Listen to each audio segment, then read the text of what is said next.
20h30, les volets de l'actualité nationale et internationale sont sur la chaîne sénégalaise. Bonsoir et bienvenue à toutes et à tous. Voici les titres qui barrent la une de la grande édition. Plusieurs personnalités, dont des responsables de mouvements citoyens sénégalais, de partis politiques et d'associations islamiques, ont appelé ce vendredi à Dakar le gouvernement sénégalais à suspendre ses relations diplomatiques avec Israël en attendant l'arrêt de son offensive en Palestine. Université Cheikh Anta Diop de Dakar, la peur estudiantine se résume en ces deux mots. Session unique à la considération des grèves répétitives des étudiants liés à des revendications pour le paiement des droits d'inscription, les bourses, le master pour tous. L'Assemblée des facultés de l'UCAD a décidé d'organiser une session unique pour cette année académique 2013-2014. Ce réaménagement du calendrier universitaire intervient en plein mois de Ramadan. En ce vendredi 11 juillet, 3 immeubles du quartier Bourgogne de Casablanca se sont affaissés.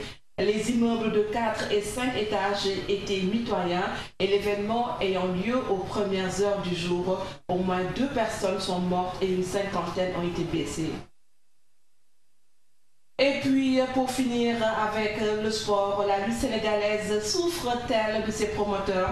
Le promoteur Hassan Ndiaye a été mis à l'épreuve également par la justice.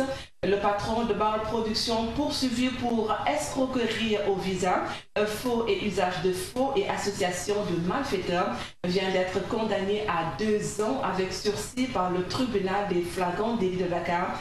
Un verdict plutôt favorable pour le promoteur qui, en principe, retrouvera les siens ce vendredi. Et c'est tout pour les titres. Merci de nous recevoir chez vous. Je vous le disais, au sommaire de cette édition, c'est aux environs de 11h05. Abdoulaye Baldé, ancien directeur exécutif de l'ANOCIM, est sorti de la cour de répression de l'enrichissement illicite, CREI, où il était convoqué ce vendredi 11 juillet à 10h, invité à se justifier sur la somme de 1,4 milliard de francs CFA trouvée dans son compte bancaire. Le maire de Ziguinchor a reçu une assignation qui entre dans le cadre de la traque des biens supposés mal acquis. Devant les locaux de la CREI, Abdoulaye Baldé a trouvé les députés Thierno Bokoum de Rewmi et Seynabou Wade de Bokk Gis Gis venus le soutenir, de même que les nombreux militants de son parti. J'ai honte, a simplement dit le leader de l'UCS, qui s'est dirigé par la suite vers la permanence de son parti, où il doit faire une déclaration. À noter que le député Abou Salim et les autres militants interpellés par les Lumiers ce matin sont toujours entre les mains de la police. Et puis, toujours par rapport à l'actualité de ce jour, sachez que la mosquée d'Al-Aqsa a été fermée aux musulmans ce vendredi. Une décision de l'État hébreu, l'annonce est faite par l'ambassade de l'État de Palestine au Sénégal, qui a organisé ce vendredi, c'est-à-dire aujourd'hui à 11h devant sa résidence, un rassemblement de solidarité avec le peuple palestinien. L'ambassadeur palestinien, l'ambassadeur palestinien à Dakar, demande par ailleurs au président de la République du Sénégal, son Excellence Macky Sall, d'intervenir en renvoyant tout d'abord l'ambassadeur israélien à Dakar, et c'est un compte rendu de son affaire. L'élément n'est pas en place, nous y reviendrons certainement avant la fin de cette édition. Nous parlons éducation. Après plusieurs semaines de grève contre la session unique, les étudiants de la fac de lettres et de droit ont finalement décidé de se plier à la décision de leur administration respective, faisant ainsi contre mauvaise fortune bon cœur. Selon eux, les perturbations de l'année universitaire remontent à la grève des professeurs et c'était en 2012 qui avait duré 6 mois. Donc, ils sont en train de payer les pots cassés des troubles dont ils ne sont pas à l'origine. Quoi qu'il en soit, les étudiants devront concilier les révisions et le mois de Ramadan, nous disent nos reporters Ndeye Amina Gueye et MFA. Assis sous les arbres, les visages reflétant la fatigue. Ces étudiants à jeunes expliquent le vrai sens du proverbe. La réussite est au bout de l'effort. Depuis que la nouvelle est tombée, Annonçant une session unique à l'UCAD, l'heure n'est plus au repos pour ces potages. C'est pas facile, mais on va passer parce qu'il y a une seule session unique et ça ne nous arrange pas. Le ramadan et les révisions, c'est pas facile, mais on fait avec. C'est apprendre pour passer et on va passer, Inch'Allah. C'est pas facile, c'est très difficile là. Parfois on est fatigué, on a envie de dormir. Tu vois, c'est pas facile. On se débrouille quand même. Cette décision des autorités qui émane de la crise universitaire de ces derniers temps n'est nullement au goût de ces étudiants. On ne peut tout dire, quoi que tout mériterait d'être dit. Mais certaines situations de cette nature, on est obligé parce qu'au début c'était difficile. Mais maintenant, comme certains ont accepté, d'autres ont refusé, et on est là pour apprendre, on est obligé de faire la section unique.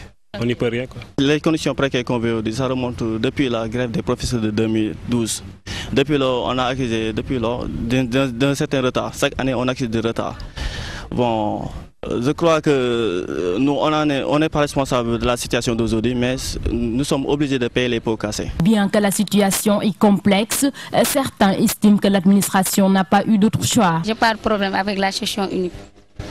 Vraiment, je trouve que parce que c'est à cause des grèves. Depuis le début d'année, on est en grève. C'est pourquoi on a fait la session unique. L'université est comme un véritable foyer pour eux. Ainsi, ils n'ont plus besoin de retourner au campus social pour faire leurs prières. Tout est déjà prévu pour de bonnes heures de concentration. Chaque jour, je viens vers 9 h parce que j'ai cours des fois de 8 h. Je me réveille tôt pour venir ici apprendre. Après les cours, je viens ici pour bosser. Je rentre vers des fois 17 h, des fois 18 h. C'est juste pour jouer contre le temps. On est obligé. C'est difficile, mais on est là pour apprendre, quoi. C'est difficile quand même, mais je me débrouille pour réviser. Je viens ici chaque jour pour réviser jusqu'à 18 h et je rentre à Thiaroye.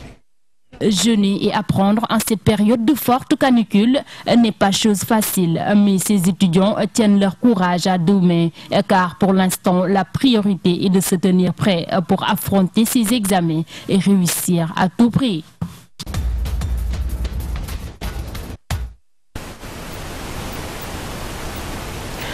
Je vous le disais tantôt, la mosquée d'Al-Aqsa a été fermée aux musulmans ce vendredi, une décision de l'État hébreu. L'annonce est faite par l'ambassade de l'État de Palestine au Sénégal, qui a organisé ce vendredi à 11 h devant sa résidence un rassemblement de solidarité avec le peuple palestinien. L'ambassadeur palestinien à Dakar demande par ailleurs au président de la République, Macky Sall, d'intervenir en renvoyant l'ambassadeur israélien. Pour le compte rendu. Israël et la Palestine. La tension reprend souffle. La poursuite de l'occupation israélienne secoue le monde musulman. La fermeture ce matin de la mosquée d'Al-Aqsa révolte les mouvements citoyens et religieux sénégalais. Ces entités ont pointé un doigt accusateur à la France, aux États-Unis, à l'Allemagne et à l'Espagne, accusés de complicité avec l'État juif. Nous avons été choqués par la déferlante de la violence et l'agression israélienne contre le peuple civil dans la bande de Gaza. L'administration américaine qui disent depuis 3 jours que nous sommes avec Israël, que les États-Unis derrière lui, l'Europe. J'étais étonné avant-hier quand le président français Hollande a dit « Je suis solide avec Israël ». Al-Aqsa symbolisant la direction de la prière musulmane est un emblème pour le monde musulman. Sa fermeture et son occupation sont interprétées comme une insulte à toute la communauté islamique.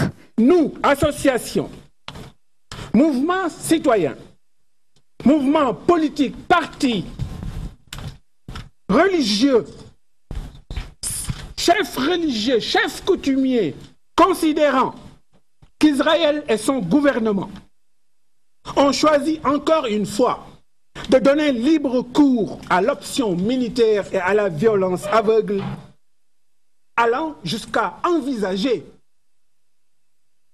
l'occupation terrestre, en plus des bombardements aériens sauvages, de la mosquée Al-Aqsa, c'est-à-dire la première direction de prière des musulmans au monde.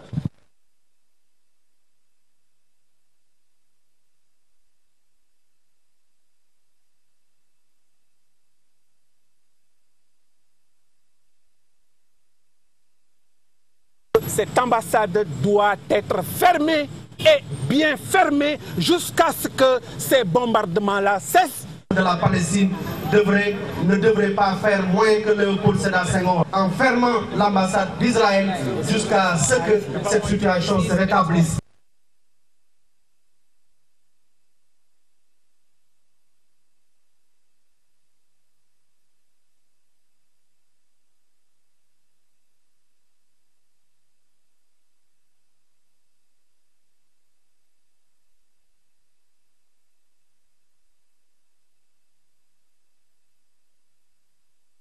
À ce stade du journal, nous parlons religion, relations entre l'islam et les autres religions révélées dans le domaine social. C'est le thème choisi par l'Amicale des travailleurs de l'hôpital Aristide Le Dantec pour la conférence qu'il a organisée ce vendredi.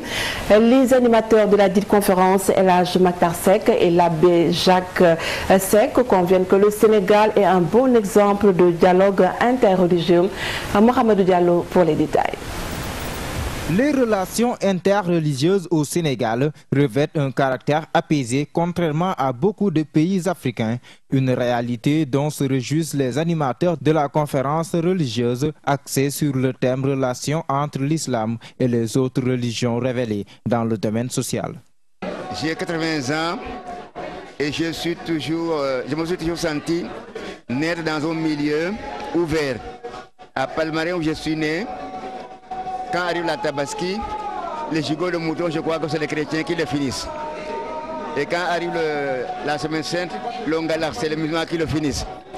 Donc les relations sont les meilleures parce que nous sommes des mêmes familles. La relation entre l'islam et les autres religions a été toujours une relation parfaite et doit l'être aussi.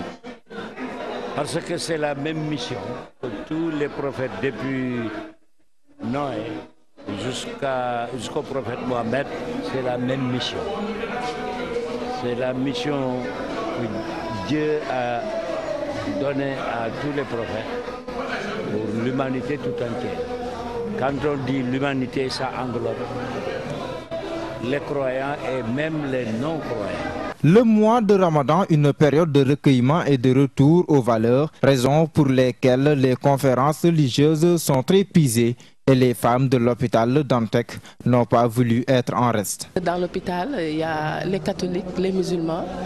Et comme on veut s'unir, l'amicale, c'est une amicale pour tout le monde. Catholiques, musulmans, mourites, tout le monde. Donc on a choisi ce thème pour mieux expliquer pourquoi on a créé cette amicale. Parce que nous sommes tous dans cet hôpital. Donc il faut être solidaire pour mieux servir notre hôpital, travailler, s'occuper des malades. Les malades, parce que nous sommes à l'hôpital pour les malades. Donc il n'y a pas de distinction. Tout le monde doit s'unir pour mieux faire notre travail. Ce climat social relativement apaisé au Sénégal est le fruit du travail abattu par nos ancêtres. Maintenant, c'est aux générations actuelles et futures de le conserver. Et voilà que les femmes blouses blanches de l'hôpital Aristide Le Dantec de Dakar jouent pleinement leur partition avec l'organisation de cette conférence religieuse. La cité religieuse joue également sa partition, accompagnée des panégyriques de Cheikh Ahmadou Bamba. Des milliers de bols bien garnis sont distribués aux fidèles à l'heure de la rupture. Vous l'avez compris, nous sommes à Touba, une vieille tradition perpétuée depuis presque un siècle déjà. Birama Kamara. Vu ces images, on se croirait au grand Magal de Touba. Pourtant, on est à Touba, mais on est loin du 18 Safar. Cette ambiance est vécue au quotidien durant tout le mois de Ramadan. Dans la ville religieuse, des milliers de talibés venus de toutes les contrées du pays se donnent rendez-vous tous les vendredis du mois de Ramadan pour s'activer autour de la préparation des ndogou ou repas de rupture du jeûne destinés au khalife général des Mourides. Un spectacle surprenant, mais vrai.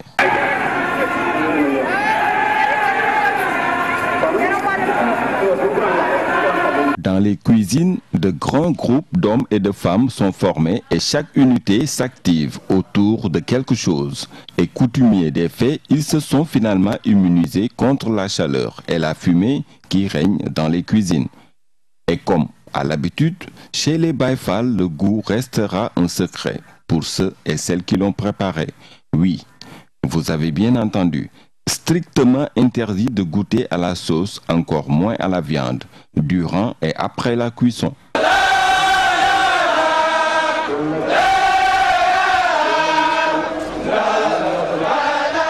Avec ces copies Ndogu, c'est sûr et certain que ce mois de pénitence sera plus supportable pour bon nombre de musulmans nécessiteux. La préparation du Ndogu, Mame Cheikh Ibrahima Fall l'a fait pour la première fois en 1916 sur instruction de Cheikh Ahmadou Bamba. Depuis la disparition de Mame Cheikh Ibrahima Fall en 1930, la tradition est perpétuée par les fils et petits-fils du premier des Baye Fall envers les fils et petits-fils de Cheikh Ahmadou Bamba. En tout cas, nous disons bon appétit à tous ceux qui sont à table. Et puis, sans transition, acheter et vendre des véhicules à partir de votre ordinateur, c'est désormais possible avec Carmoudi, la plateforme d'annonce automobile Carmoudi, fondée par Africa Internet Holding depuis sa création en 2013, a mis en place un portail qui référence les véhicules neufs et d'occasion mis en vente par de nombreux particuliers et concessionnaires à travers l'Afrique. Le site web est disponible également au Sénégal depuis 3 mois. Mohamed Diallo.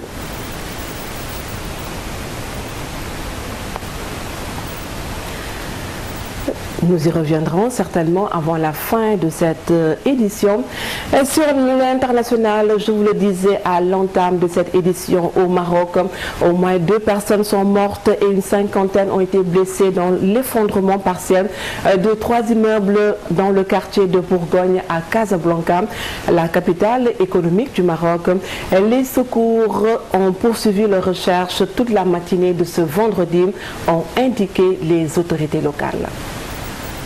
L'affaissement de ces immeubles, dont 2 R+4 et le 3e R+5, s'est produit aux environs de 2h30. Et les secouristes ont réussi à dégager 3 heures après 44 personnes, dont 6 enfants souffrant de blessures à divers degrés. Les blessés ont été évacués vers l'hôpital préfectural Moulay Youssef et le centre hospitalier universitaire Ibn Rushd, ajoutant que les éléments de la protection civile qui ont été dépêchés sur les lieux avec des renforts en provenance de cette et de Rabat et aidés par des chiens poursuivent d'arrache-pied et à la main les opérations de secours pour retirer de sous les décombres d'autres éventuels habitants de ces immeubles coincés. 14 des blessés ont été gardés dans le premier établissement alors que les autres plus sérieusement blessés ont été dirigés vers le centre hospitalier universitaire. Les équipes de secours ont par ailleurs porté assistance à 47 personnes dont 6 enfants blessés et coincés dans les gravats. Des recherches étaient toujours en cours en milieu de la matinée de ce vendredi, plusieurs heures après le drame. Mégalopole de 5 millions d'habitants, Casablanca compte plusieurs milliers de logements insalubres, en particulier dans la vieille ville, Médina. Fin 2012, 2 personnes étaient mortes dans l'effondrement d'une maison d'un quartier proche de cette Médina à la suite d'intempéries.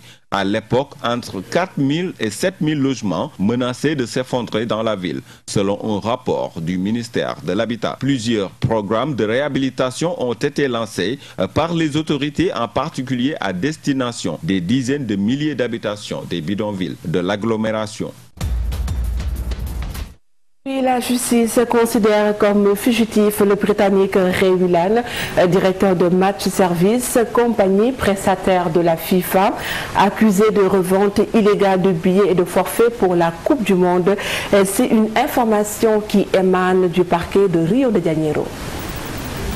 La justice de Rio a ordonné jeudi la mise en détention de Raymond Whelan et de 10 autres personnes accusées de faire partie d'un réseau international de revente illégale de billets. La police précise également avoir saisi plusieurs billets donnés par les individus à des organisations non gouvernementales et pire, à la commission technique de la sélection brésilienne. L'opération policière a donné lieu à 20 mandats de perquisition dans plusieurs quartiers de Rio. Des documents, de l'argent liquide, près de 3 500 € et plusieurs téléphones portables ont également été confisqués. Pour le commissaire Barouk, ce réseau illégal encaissait pas moins de 332 000 € par match. Surprise, les détenus ont avoué qu'ils avaient déjà participé à ce type de fraude dans déjà 4 Coupes du Monde. L'organisation se déplaçait à chaque fois dans le nouveau pays hôte du mondial. Les individus vont maintenant être poursuivis pour plusieurs chefs d'accusation: blanchiment d'argent, association de malfaiteurs et revente au marché noir. Les 3 entreprises de tourisme de Copacabana où s'effectuait le blanchiment d'argent ont quant à elles été fermées. La police effectue des opérations pour arrêter le directeur de Match Service Raymond Willan, 64 ans, qui est fugitif. L'opération policière a été baptisée Jules Rimet en hommage au président français de la FIFA qui a créé la Coupe du Monde. À l'exception de Willan, les 10 autres suspects sont déjà en prison au complexe pénitentiaire de Bangou, dans l'ouest de Rio, dont le franco-algérien Mohamedou Lamine Fofana, considéré comme le bras droit. Le reste de l'actualité internationale, c'est avec nos confrères de l'AFP. Le Hamas s'installe dans la guerre. Les bombardements israéliens ont fait plus de 100 morts palestiniens en 4 jours et les tirs de roquettes du Hamas vers Israël se poursuivaient vendredi.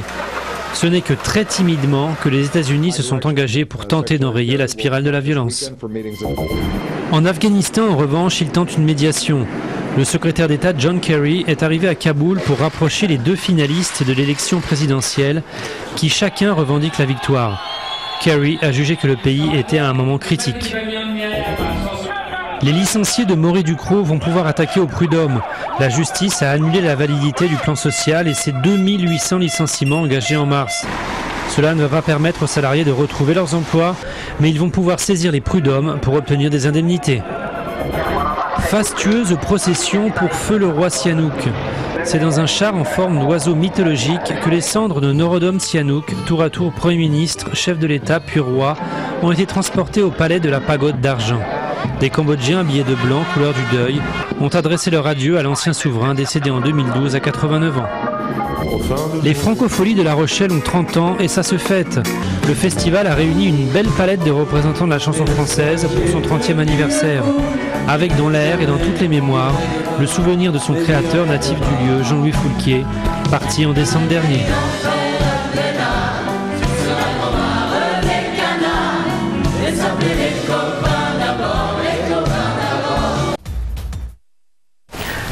Après la musique, le sport, voici la page sportive de cette édition. Le moteur de lutte Hassan Diaye, patron du label Baol Productions, a été condamné par le tribunal départemental des flagrants délits de Dakar à 2 ans de prison avec sursis pour association des malfaiteurs, faux et usage de faux et escroquerie au visa. Le ferrailleur reconverti en promoteur de lutte qui a déclaré être victime de sa générosité. Avec cette condamnation, rejoint ses aînés Aliumbaï Dipeti, Balambeng et Luc Nicolai dans la triste arène des lutteurs ayant eu des démêlés avec la justice. Hassan Diaye, qui a été condamné ce vendredi, recouvre néanmoins la liberté. Le patron de Baol Productions interdit désormais par la justice à toute activité liée à la lutte pendant 2 ans, sous peine de se retrouver sous les verrous. Celui qu'on l'on annonçait un avenir prometteur devrait désormais lutter pour restaurer son image. Fin de cette édition que j'ai eu le plaisir de vous présenter. Merci de votre fidélité. En extension, un grand merci à toute l'équipe qui m'a accompagné. Au revoir et bonsoir.